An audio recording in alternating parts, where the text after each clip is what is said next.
nabiyina Muhammadin wa ala alihi wa sahbihi wa man tabi'ahum bi ihsanin ila yaumil amma ba'd. Ikhwani fillah rahimani wa rahimakumullah. Alhamdulillah kita melanjutkan pelajaran kita baca kitab Al-Qawaidul Arba' karya Syekh Muhammad bin Abdul Wahhab rahimahullah, dan kita sudah sampai di kaidah yang ketiga. Kaidah yang ketiga.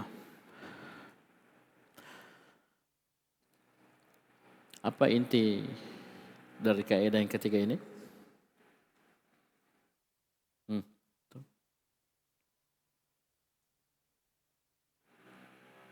Syekh ingin menjelaskan kepada kita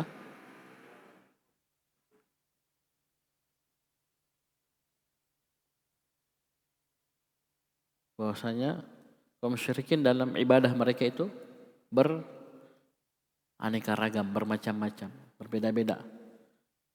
Ada yang nyembah matahari, bulan, bebatuan, pepohonan, nabi, orang soleh. Ya. Ini kenyataan mereka. Ya.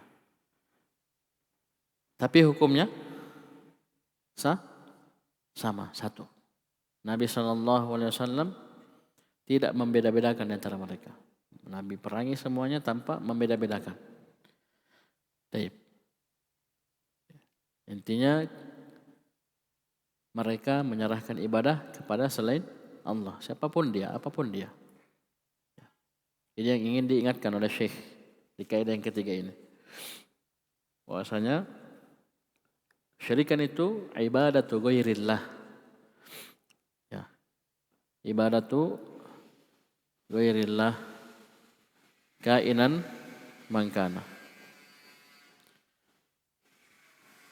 Syirikan adalah menyerahkan ibadah kepada selain Allah. Ibadatu ghairillah kainan mangkan. Siapapun dia. Mau makhluk hidup, mau benda mati, para malaikat. Ya, kapan dia menyerahkan ibadahnya kepada selain Allah, maka itulah kesyirikan. Dan itu yang ada pada kaum musyrikin. Ya, menyembah bebatuan, pepohonan, matahari dan bulan dan seterusnya. Dan beliau lengkapi kaidah ini dengan menyebutkan dalilnya satu persatu. Ya, qala rahimahullah wa dalilus syamsi wal qamari qauluhu ta'ala, dan dalil matahari dan bulan. Apa maksudnya ini? Itu. Dalil matahari dan bulan, apa maksudnya?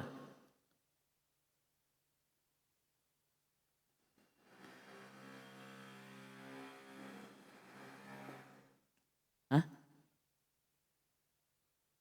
Apa dia bilang? Sebesar suaranya.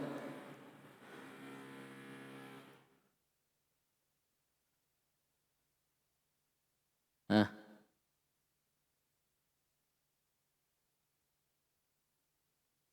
Dalil bahwasanya ada yang menyembah matahari dan bulan. Kata Syekh sini. Dalla ala anna hunaka man yasjudu lisyamsi wal qamar.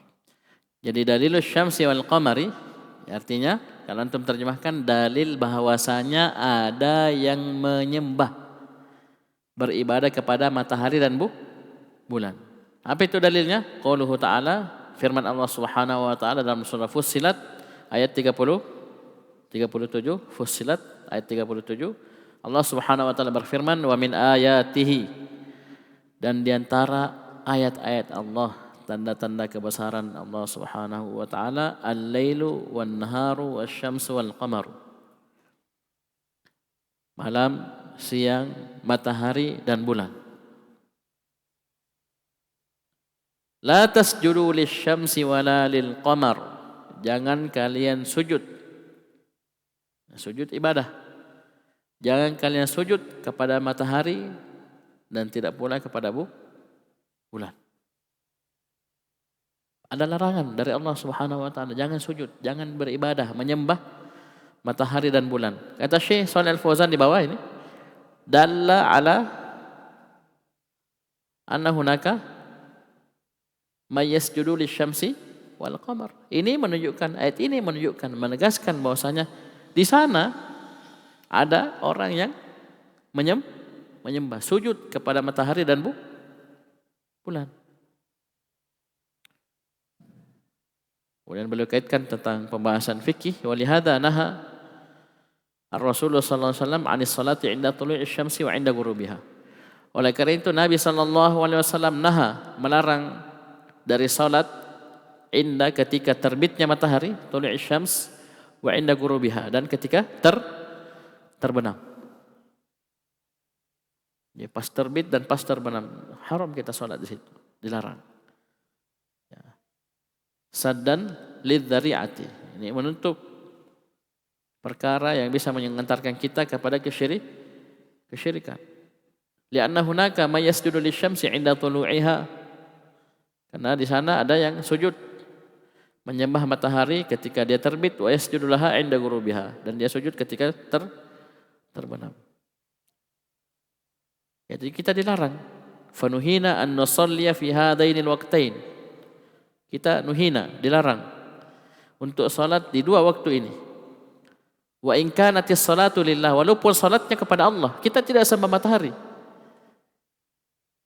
Kita sembah Allah, beribadah kepada Allah, tapi waktunya ini waktu terlarang. Karena orang-orang musyrikin ada yang sujud kepada matahari pada waktu tersebut. Kita dilarang. Ya.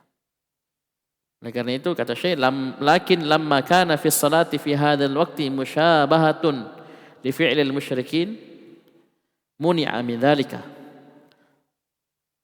Salatnya kita untuk Allah. Akan tetapi tatkala salat pada waktu ini pas terbit dan pas terbenam itu ada musyabahah, ada penyerupaan, ada kesamaan dengan perbuatannya orang-orang musyrikin, muni'a min dzalik, maka dilarang hal tersebut. Padahal salatnya lillah. Apa alasannya? Saddan lidzari'ah, untuk menutup pintu-pintu perkara yang bisa allati tufdhi ila syirk, yang bisa mengantar kepada kesyirikan. Bisa paham ini? War Rasulullah sallallahu alaihi wasallam jaa bin nahyi 'anil syirk wa sadda dzara'i'ahu al-mufdiyata ilaih. Dan Nabi sallallahu alaihi wasallam datang untuk melarang manusia untuk melakukan kesyirikan, dan Nabi sallallahu alaihi wasallam menutup pintu-pintu, jalur-jalur yang bisa mengantarkan seorang terjatuh dalam syirik. Tapi syahidnya di sini, perhatikan, ada yang menyembah matahari dan bulan. Ini syahidnya. Ya. Karena sini dilarang la tasjudu lisyamsi wala lil qamar. Bisa paham ini? Mudah? Ya. Sudah ya? Jadi dalilus syamsi wal qamari, dalil bahwasanya ada yang menyembah matahari dan bulan. Di sini Allah larang untuk sujud. Jangan kalian sujud kepada matahari, jangan pula kepada bulan. Ini berarti ada yang melakukan sehingga dilarang. Bisa. Baik. Selanjutnya, wa dalilul malaikati qauluhu ta'ala. Dalil malaikat, apa artinya ini?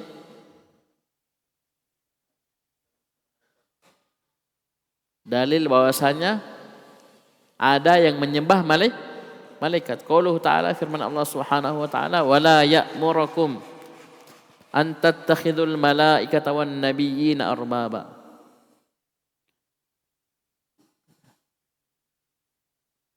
Dan Rasul tersebut tidaklah memerintahkan kalian untuk menjadikan para malaikat wan nabiyyin dan para nabi sebagai rob-rob, Tuhan-Tuhan.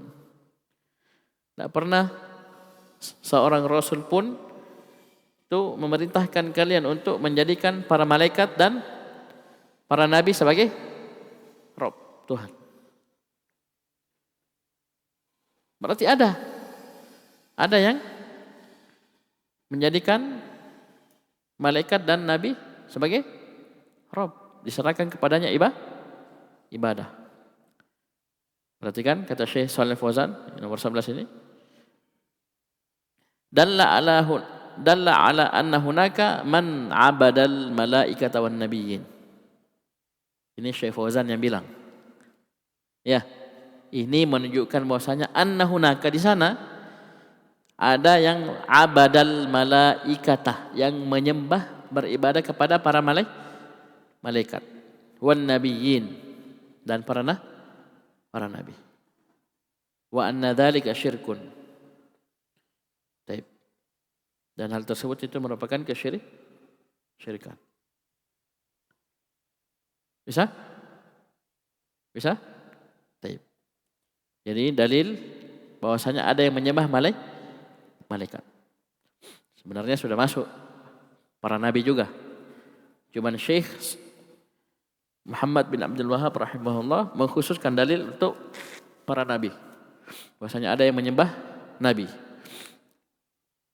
Yaitu wa dalilul anbiya'i qauluhu ta'ala, dalil bahwasanya ada yang menyembah para nabi firman Allah Subhanahu wa taala, wa id qala Allah ya Isa ibn Maryam a anta qulta lin-nasi ittakhiduni wa ummi ilahaini min dunillah qala subhanak ma yakunu li an aqula ma laysa li bihaqq in kuntu qultuhu faqad 'alimtah ta'lamu ma fi nafsi wa la a'lamu ma fi nafsik innaka anta 'allamul ghuyub. Dalil bahwasanya ada yang menyembah para nabi firman Allah Subhanahu wa taala ini sebenarnya khusus untuk Nabi Isa. Ya, ayat ini khusus untuk Nabi Isa, tapi ini sudah cukup menjadi pendalilan bahwasanya ada yang menyembah nabi. Ya, dan ayat sebelumnya juga menjelaskan hal tersebut, wala ya'murukum an tattakhidul malaikata wan nabiyyina arbaban. Baik, wa id qala Allah, dan ingatlah Muhammad ketika Allah Subhanahu wa taala berfirman, ya Isa bin Maryam, wahai Isa ibna, anak laki-lakinya Maryam, putranya Maryam. Ya. Karena beliau tidak punya ayah bapak, jadi sandarkan kepada ibunya, ibna Maryam. Kalau kita disebutkan bapak kita. Allah berkata, a anta qulta lin-nasi ittakhiduni wa ummi ilahaini min dunillah. Apakah kamu pernah berkata kepada manusia, ittakhiduni, jadikan diriku, wa ummi dan ibuku, ilahaini, dua Tuhan selain Allah Subhanahu wa taala? Allah bertanya bukan karena tidak tahu. Allah Allamul Ghuyub. Ditutup ayat ini. Allamul Ghuyub, Allah Maha mengetahui. Ya. Bahkan perkara gaib Allah Maha tahu. Allah bertanya di sini untuk menampakkan hujjah di tengah makhluk. Ini kejadian pada hari kiamat. Kejadian pada hari kiamat. Bukan Allah tidak tahu, Allah Maha tahu. Allah tanya supaya orang lihat, dengar. Apakah kamu wahai Isa pernah berkata, menyuruh kaummu, mendakwahkan kepada kaummu, jadikan diriku dan ibuku sebagai dua Tuhan selain Allah? Pernah kamu ngomong begitu? Allah bertanya. Apa jawaban Nabi Isa? Qala subhanak. Nabi Isa menjawab, Maha suci Engkau ya Allah. Ma yakunu li an aqula ma laysa li bihaq. Tidak pantas bagiku untuk berucap apa yang bukan hakku. Apa yang aku tidak memiliki hak padanya.